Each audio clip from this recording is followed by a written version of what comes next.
Sunny, and today is going to be another shoe unboxing. I have not had these shoes for that long, but I just posted a photo of them on Instagram the other night, and I got a ton of requests to do a shoe unboxing, so here it is. Plus I'm trying to go back to doing videos every day, so it's always good when I get something in the mail that's like good subject matter for a video. I think, and correct me if I'm wrong, I think this is the very first pair of tennis shoes that I have ever unboxed on my channel. It's probably like the most practical shoe that I own, right behind my Unif Hellraiser flats, and I'm excited to have them. They're not in this box though, that's why I can I feel like I could that always looks like so fun too, like if my skin was not skin and it was like made out of metal and I was invincible and could never be harmed. I would totally want to be a jouster, even though that's not how you joust. I'd be the worst jouster in history. I'd be like, cha! Jousting! Anyway, so I was approached by a completely badass boutique called Native Heart Vintage, and they really have a ton of clothes and accessories and things that I love. It's all that kind of like vintagey, studded, spikes all over the denim kind of feel. That's basically the kind of boutique that they are, which is totally right up my alley. That's like the only kind of places I shop. My favorite item that they had in the store was a pair of Converse tennis shoes.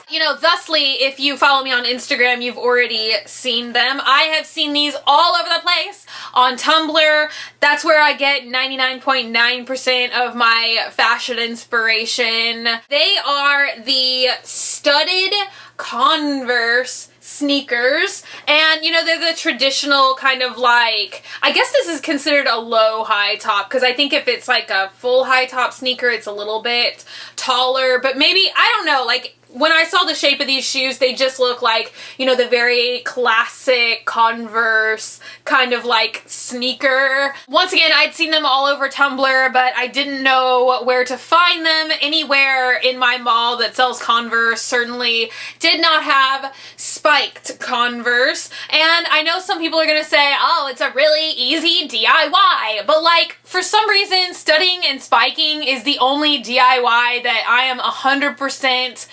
incapable, or I just get really frustrated when I do it. First of all, I don't know, anytime I see like spikes online, it's like $40 for the spikes, then you're gonna have to buy the Converse, and then you're gonna have to take all the time to put the spikes all over the front and the back, and that just like, I don't know. I made a pair of studded sneakers myself years and years ago. I think it was in my very first shoe collection video, but I made those before I got my hand broken a couple years ago, so just, I don't know, kind of like studding and spiking is totally out of my realm of capability anymore.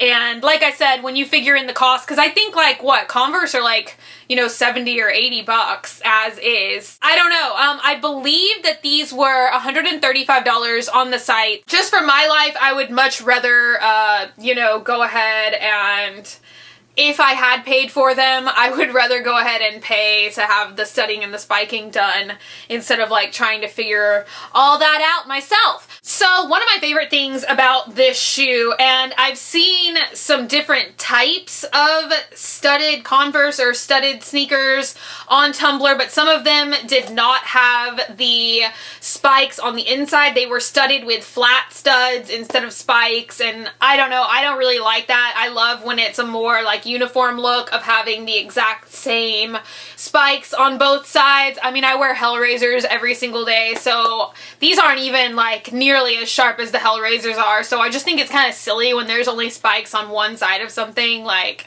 I don't know, I'm kind of just like, I don't care if I accidentally lacerate my ankles by crossing my legs. Like, I don't know, it's like battle scars. I don't really care. That kind of thing does not bother me at all. But you get these kind of like conical studs on either side, a little bit shorter, not that sharp. And then on the back, you get kind of like one single row of taller spikes. I think that looks really cool because it kind of like mixes it up a little bit and gives it some different definition while still not looking like too disjointed. Does that make sense? I don't know. It gives it a universal look. Honestly, I have not had a pair of Converse sneakers since like probably like 8 years ago or so. So I forgot how completely comfortable that they are. They run true to size. I normally wear a size 7 in every shoe, whether it be like boots or Jeffrey Campbell heels or whatever. And I ordered a size 7 in these and they fit perfectly. I can wear them even barefoot if I want to, or, you know, with athletic socks, whatever kind of socks I want to wear them with. I've worn them about like 3 or 4 times, I would say. I haven't even had them a week yet, but I just kind of like tried them on with different socks just to see how I could wear them. I'm really glad that the size 7 fits because for some reason I like stupidly in my head thought that they ran a little bit small, but they don't run small. They're completely what I would consider true to size. And I'm actually looking at the bottom of the shoe, and I think that's what I'm thinking of, is that Converses, they kind of run in like a universal size or like unisex maybe. So there's a 5 printed on the bottom, so I'm gonna take it that that's like men's 5, or maybe not universal unisex size, but maybe they're on like men's sizes. I don't know. Either way, it says size 5 on the bottom, but on the Native Heart site, it just has like regular like women's sizes that you can choose from. So when I ordered, I just picked a 7. I hate to say this, but I'm totally tempted because the other thing I see, like, you know, tons of people doing, which I don't know, some of these things just like aesthetically appeal to me, how people like draw on the toe of their shoe. I'm so tempted to be like swamp family, but then I'm scared. I don't know, I'm scared I'm gonna mess them up. But I think you can like wipe off Sharpie from the tip of the shoe with like alcohol wipes or like rubbing alcohol. So comment down below and let me know. I mean, they're gonna get dirty and scuffed up anyway, like the more that I wear them. So I guess it's not like the end of the universe. I think that like any kind of thing like that just gives these shoes like more and more character over time. The only thing that I have to be nitpicky about, and it's just like a Converse thing, but I remember switching out the shoelaces before, and I think that there's like several different ways that you can like lace these shoes up, so I might even like YouTube like how to lace your shoes, because I don't generally lace them all the way up. I just stop at like the second highest hole, and I don't know why I do that. I guess it's just like personal preference. But since I do that, the shoelaces are like 10 miles too long.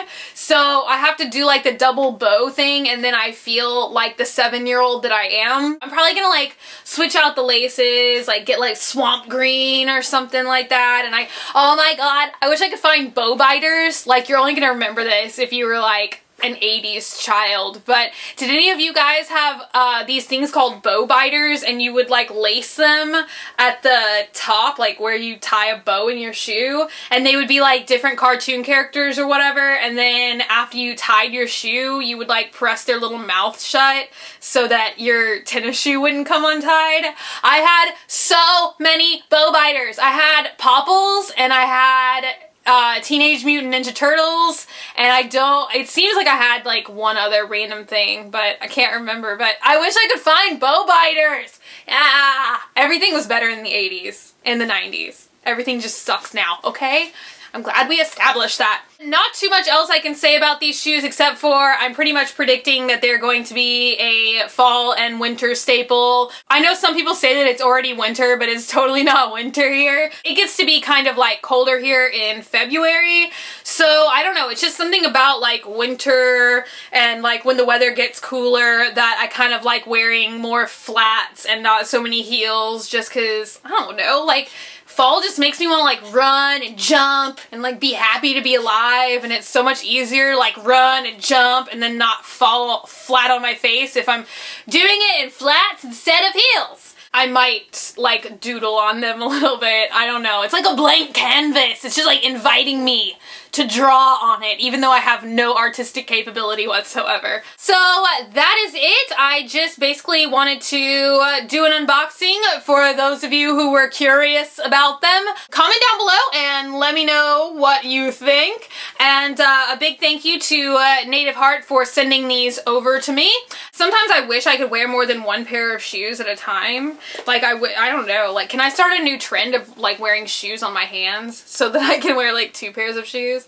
Be like, what's up guys? Let's eat a cheeseburger, y'all. What? These are like dirty already. They have a leaf attached to the bottom. So dirty. That's it. I would love to hear from you guys. Comment down below. Let me know what you think. The link to these shoes will be in the info box just in case you want to check them out for yourself. If you want, please take a minute to subscribe.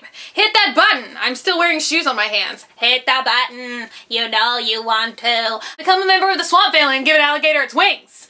Also, if you want, you can like me on Facebook, facebook.com/graveyardgirl, or you can follow me on Twitter, Tumblr, or Instagram @graveyardgirl, and I will see you guys next time. Bye! Next time being tomorrow. Okay, I really need to take this shoe off my hand. It's just getting more ridiculous than usual. Okay. Bye, guys.